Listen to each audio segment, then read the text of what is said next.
Nace en silencio una vida marcada por la condena de los otros. El hijo del verdugo llega al mundo con el estigma ya tatuado en la piel, antes de aprender a caminar o pronunciar una palabra. No importa su inocencia ni su condición de criatura indefensa. La comunidad lo mira como portador de una impureza heredada. Así, familias enteras son relegadas a las afueras, expulsadas de las murallas de piedra que protegen a la ciudad. Allí, en los márgenes, levantan sus hogares, pequeños enclaves donde el contacto con el resto del mundo está prohibido o reducido a lo estrictamente necesario. No pueden acercarse a los pozos públicos ni beber del mismo agua que los demás. No pueden entrar en las iglesias, ni compartir la tierra santa en la muerte. Viven apartados, con la marca de lo innombrable, como si su sola presencia contaminara lo sagrado y lo común. Sus entierros se realizan en suelos anónimos, apartados del camposanto, como si hasta la tierra temiera recibirlos. Los matrimonios no son elección libre. No se mezclan con otros, porque nadie quiere arriesgarse a manchar su sangre con la de un verdugo. Se casan entre sí, generación tras generación, perpetuando un linaje cerrado que carga sobre los hombros el peso del oficio. Las hijas se convierten en esposas de verdugos, los hijos en herederos del cargo. La sangre se vuelve una prisión silenciosa. El reclutamiento a menudo no es voluntario. Hay hombres que llegan al cadalso condenados a muerte, y en el último instante se les ofrece una alternativa: vivir, pero a cambio de asumir la carga del verdugo. No es una gracia, sino otra forma de condena. Se les perdona la vida a costa de convertirse en instrumento de muerte. Lo que parece un indulto se transforma en cadena perpetua, pues no hay escapatoria. Aquel que se convierte en verdugo jamás podrá volver a ser un hombre libre. En muchos casos, el oficio se hereda sin preguntar. El padre instruye al hijo desde pequeño para que la violencia no lo sorprenda, para que el sonido del hueso quebrado o el grito del condenado no lo paralicen. Los niños aprenden pronto a mirar la sangre sin apartar la vista. Juegan, entrenan, imitan, hasta que sus manos tiemblan menos frente al filo de un cuchillo que frente a la caricia de un extraño. La violencia, así, deja de ser algo extraordinario. Se normaliza, se convierte en parte de la vida cotidiana. De esta manera, desde el nacimiento hasta la madurez, el verdugo está atrapado en un ciclo que lo define más allá de su voluntad. No es solo un hombre que ejecuta sentencias. Es una figura que carga con el rechazo de su tiempo, un ser socialmente condenado antes de cometer ningún acto. Y es allí, en ese origen marcado por la marginación, donde comienza a forjarse su existencia, entre la obediencia al deber impuesto y la soledad de quien jamás es aceptado por los demás. En la penumbra de su taller, el verdugo se enfrenta cada día a una rutina que parece un ritual. Sus instrumentos no son simples herramientas de trabajo, son prolongaciones de su destino. El hacha, pesada y brillante, recibe atención constante.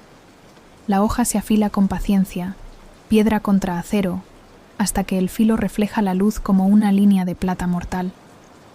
No se trata solo de mantenerla cortante, sino de conferirle precisión. Una decapitación fallida no es únicamente un error técnico, es una humillación pública, un espectáculo de crueldad innecesaria y un estigma añadido a su nombre.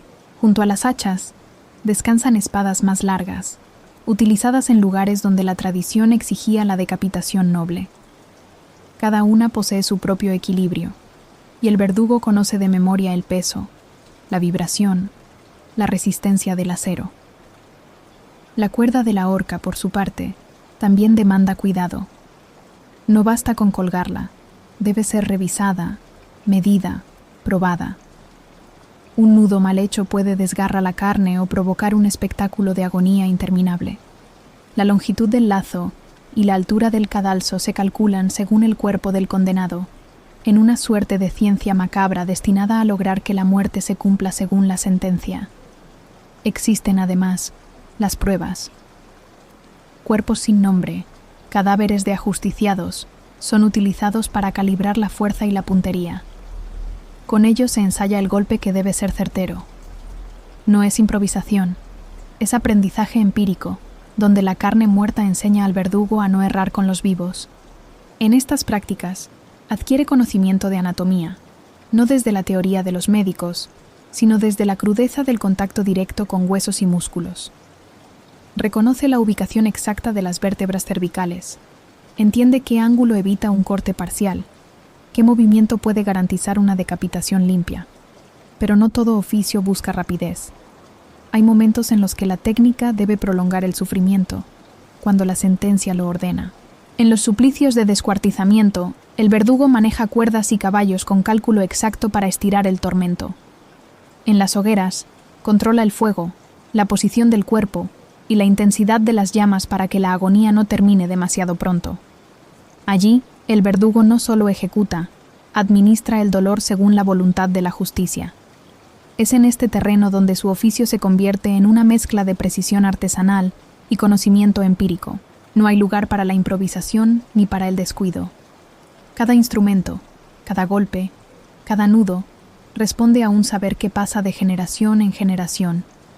Un saber manchado de sangre, pero tan exacto como cualquier ciencia. Y así, entre el filo del acero y la tensión de la cuerda, el verdugo construye el corazón de su oficio.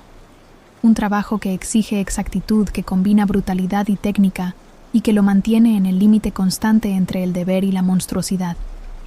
La víspera de una ejecución no se vive con calma. El verdugo, aunque habituado al contacto con la muerte, carga en silencio la tensión de lo inevitable. La noche anterior se convierte en un ritual propio, lleno de gestos repetidos que buscan aplacar la ansiedad. Se le aparta de la comunidad y pasa las horas en soledad, a menudo en celdas contiguas a la del condenado. Desde allí escucha los rezos, los sollozos o el silencio obstinado de aquel que sabe que su tiempo se acaba.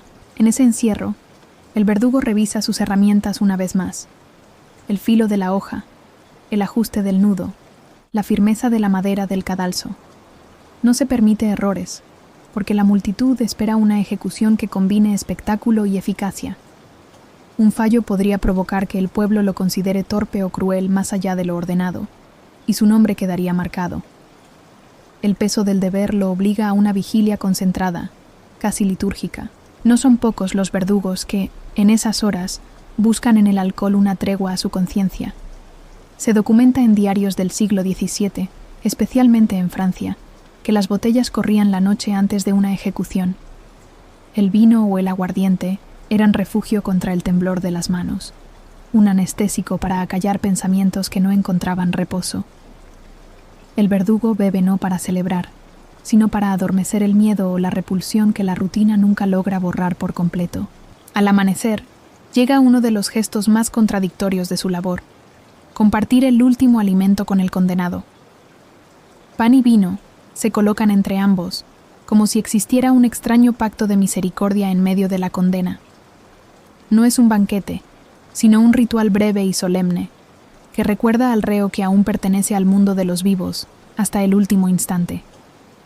El verdugo, en silencio, se convierte en el último compañero de quien va a morir, pero la compasión es solo una parte del ritual. En ocasiones, se exige al verdugo arrancar confesiones de última hora. Puede presionar, insistir, incluso intimidar, para obtener información pendiente, una traición por revelar, un nombre por delatar.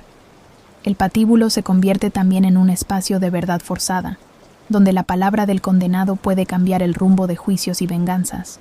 Y así, entre la vigilia nocturna, el alcohol como escudo y el pan compartido con el condenado, el verdugo atraviesa el umbral que lo conduce al espectáculo de la mañana. Lo personal se borra. Solo queda la máscara del oficio, lista para presentarse ante la multitud que espera la muerte, como si fuese un teatro inevitable. El amanecer trae consigo un escenario preparado como si se tratara de un teatro macabro. El verdugo ya no es un hombre oculto en la sombra. Ahora se convierte en figura central de un espectáculo público que congrega multitudes. Cada detalle está cargado de símbolos. Su vestimenta, distinta según la región, transmite un mensaje de poder y de separación. En Europa, a menudo viste una capucha negra que oculta su rostro, como si encarnara la mano anónima de la justicia. En Japón, Se empleaban ropas rojas que disimulaban la sangre, recordando que allí la muerte se consumaba con solemnidad ritual. La ejecución no empieza con el golpe, sino con la exhibición. El reo es conducido entre gritos, insultos o silencios tensos y colocado frente al cadalso. El verdugo, siguiendo protocolos estrictos, muestra el cuerpo, la cabeza o los miembros tras la sentencia, asegurándose de que todos los presentes lo vean.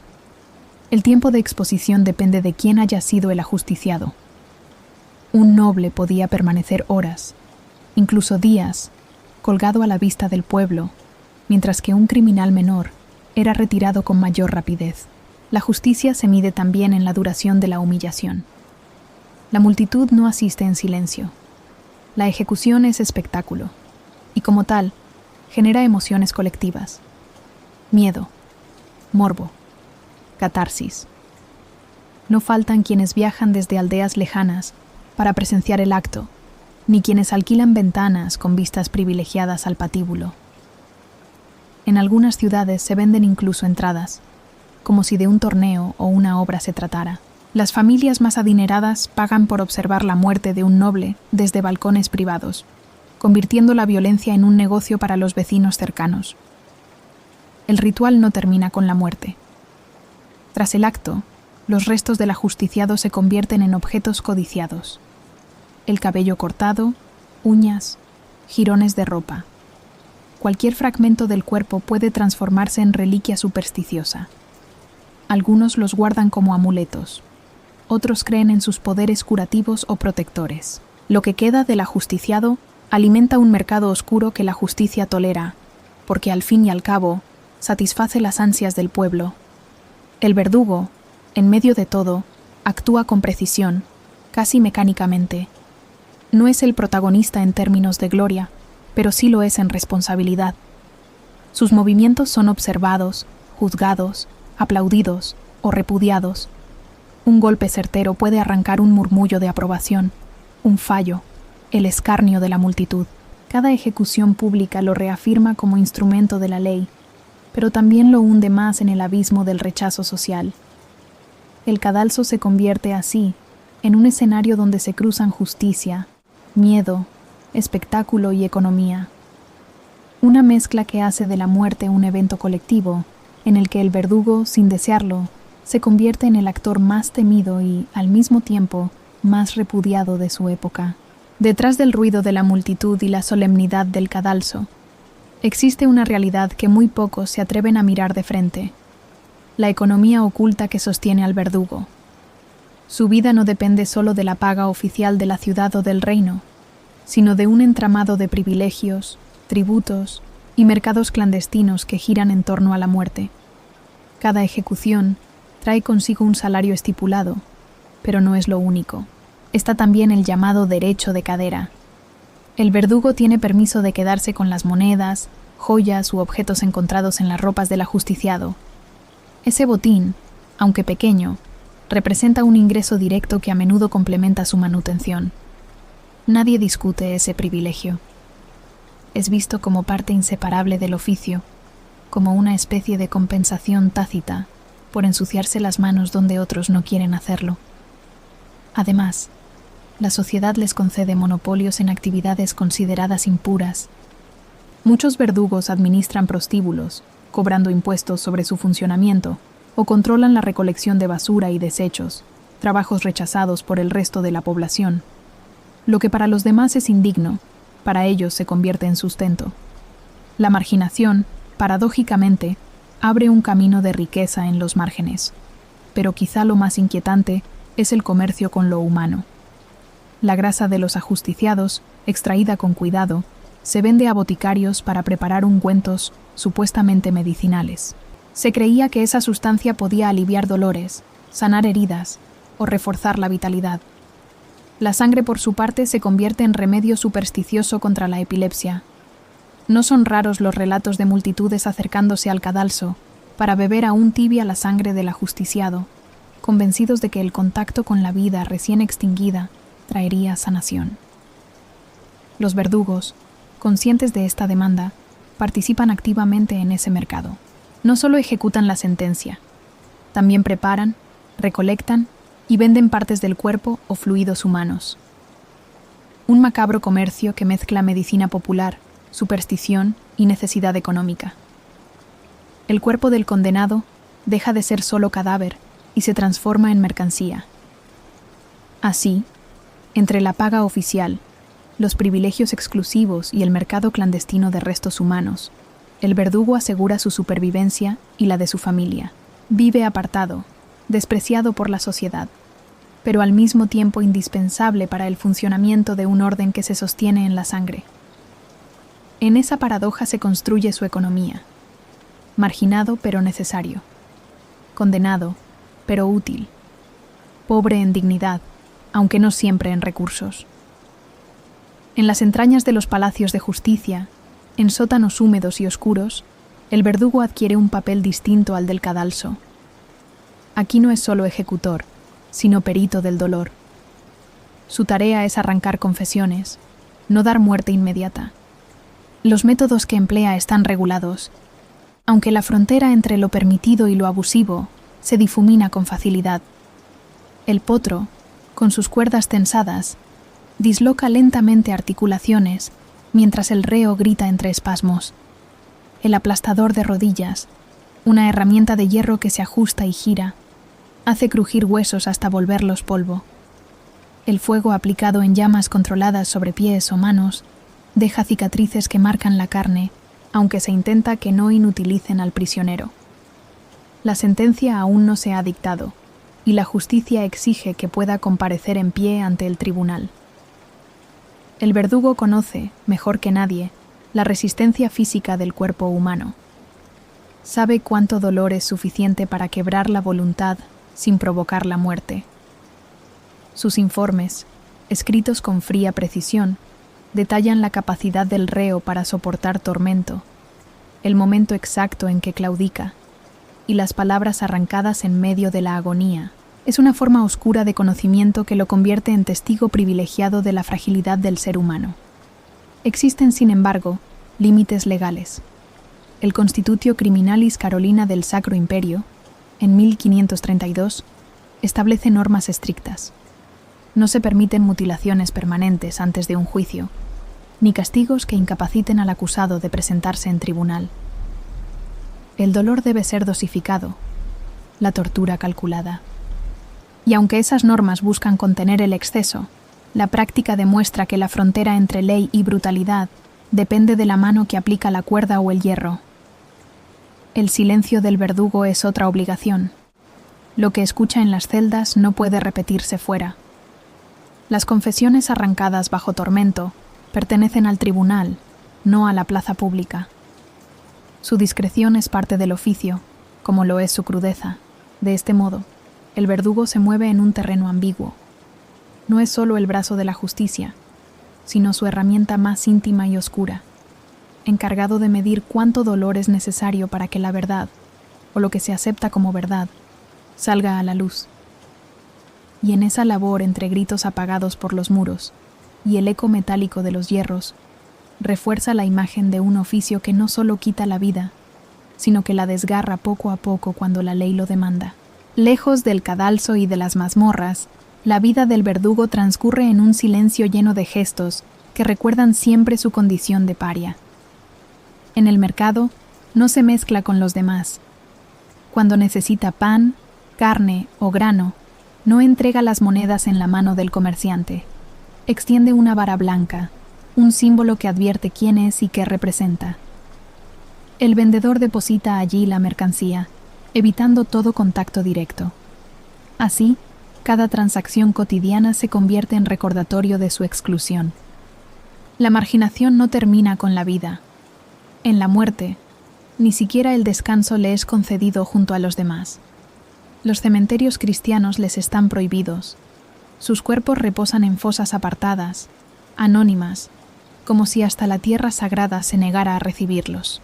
Su linaje está condenado al mismo destino. Lo que en otros es comunidad, para ellos es aislamiento perpetuo. Dentro del hogar, la familia se convierte en su único refugio. La esposa, consciente de que comparte la mancha social, asume un papel esencial. Administra las finanzas negocia con los comerciantes que aún se prestan a tratar con ellos, y sobre todo, se encarga de lavar y mantener las vestimentas manchadas de sangre. No pocas veces la mujer del verdugo es vista como cómplice, aunque su papel sea simplemente el de sobrevivir en la misma condena. Los hijos, en cambio, son preparados desde temprano para heredar el oficio. El aprendizaje no comienza con personas, sino con animales callejeros. Perros o gatos capturados sirven como primeras prácticas para que los niños aprendan a manejar la violencia sin temblar. Cada golpe, cada corte, cada estrangulamiento es un paso hacia la naturalización de lo que les espera en la adultez. En ese adiestramiento precoz, el juego infantil se convierte en una preparación sombría, una rutina que normaliza la brutalidad. Así, la vida cotidiana del verdugo es una existencia doble. En público, es el intocable, el hombre al que se señala con desprecio y del que se apartan los caminos. En privado, es un padre, un esposo, un hombre que come, que ríe y que enseña, aunque todo ello esté atravesado por el peso de un oficio que nadie en la comunidad olvida. Su familia, marcada sin remedio, se convierte en la única compañía posible, en una isla de humanidad dentro de un mar de marginación. El cuerpo del verdugo no permanece indemne frente a los años de oficio. Cada decapitación, cada cuerda tensada, cada cadalso levantado deja huellas que se acumulan silenciosamente en su anatomía. Muchos terminan con la espalda encorvada, con vértebras dañadas por el esfuerzo repetido de blandir hachas pesadas o manipular cuerpos. Las manos, endurecidas y deformadas, muestran cicatrices de cortes accidentales o de la fricción constante de cuerdas y hierros. El contacto continuo con cadáveres, sangre y vísceras lo expone también a enfermedades que la ciencia de la época no logra comprender del todo. El verdugo es más vulnerable a contagios de peste, cólera o infecciones que se transmiten al manipular cuerpos en descomposición. Se convierte en una figura doblemente temida, no solo por lo que hace, sino por lo que puede portar, como si su oficio lo convirtiera en vehículo de pestilencia. Pero las heridas más profundas no siempre son visibles. La mente del verdugo también paga su precio. El alcoholismo se convierte en compañero habitual, registrado en testimonios ingleses y franceses de los siglos XVIII y XIX. Botellas enteras de vino, aguardiente o cerveza lo acompañan para acallar imágenes, gritos y recuerdos que no desaparecen al caer la noche. El licor es tanto refugio como condena, un modo de seguir en pie a costa de la propia salud. En esa vida marcada por la exclusión, surge una contradicción inquietante. Aunque la Iglesia los margina y les niega entierro cristiano, muchos verdugos buscan la fe en espacios ocultos. Algunos asisten a capillas privadas, pagando por escuchar misa en rincones apartados, intentando reconciliarse con un Dios que públicamente los rechaza. Es una doble moral que refleja su existencia misma. Seres repudiados, pero indispensables, excomulgados, pero creyentes, víctimas de un oficio que no eligieron, pero del que no pueden escapar. Entre cuerpos enfermos y espíritus cansados, el verdugo se consume lentamente. Su vida, más que un camino hacia la vejez, es una resistencia diaria contra el desgaste físico y psicológico. Vive atrapado en una rutina que le exige fortaleza, mientras por dentro lo carcome el peso de aquello que nunca puede olvidar, que cada muerte que inflige también lo hiere a él. El mundo cambia, y con él cambian también las formas de dar muerte. Durante siglos, el verdugo ha sido el rostro visible de la justicia, el portador del hacha, la espada o la cuerda. Pero a finales del siglo XVIII surge un invento que transforma no solo la técnica, sino la percepción misma de la ejecución, la guillotina. Joseph Ignace Guillotin la propone como un método humanitario, una máquina que elimina el error humano y promete una muerte rápida, igualitaria para nobles y plebeyos. La hoja desciende con un golpe certero, separando la cabeza del cuerpo en un instante.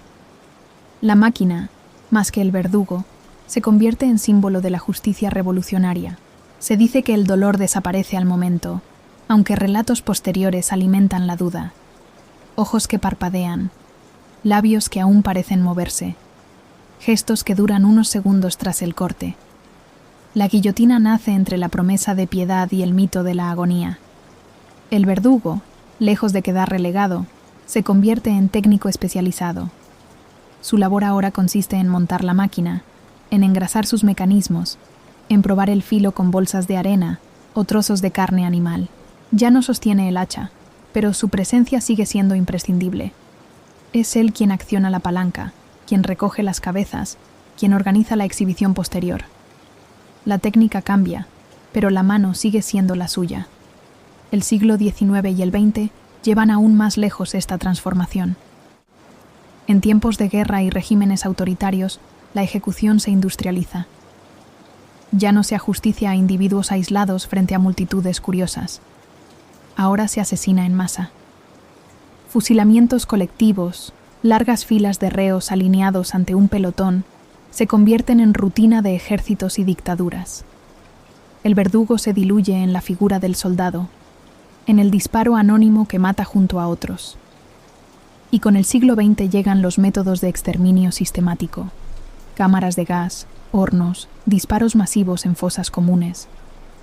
La figura tradicional del verdugo, visible, cargada de estigma y ritual, se oculta bajo el anonimato de procesos industriales de muerte.